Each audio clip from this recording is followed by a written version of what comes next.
Taking care of patients in outback communities means packing up your equipment and medicine and hitting the dusty road. We don't sit in our clinic waiting for sick or dying people to walk through the door. We provide a service that goes out to the people. And when dealing with Aboriginal patients, there are cultural and language barriers to overcome.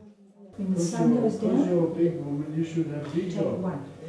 Many staff like Vicky are on short-term contracts because very few people want to work here full-time. Local men are being trained up to take on some of the duties. Life expectancy for an Aboriginal man is around 67 and 73 for a woman.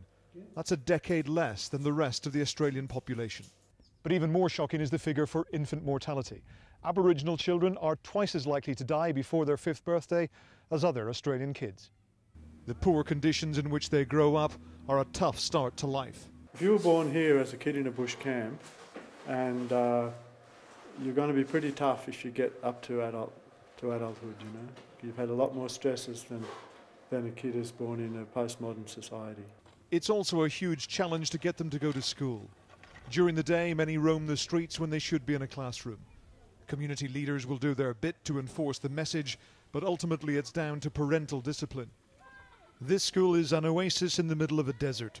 Well funded and better attended than some, but you still have to be a very committed teacher to want to work here. At the end of every day, Carrie Casmira washes the uniforms of all her pupils so they can have clean clothes to wear.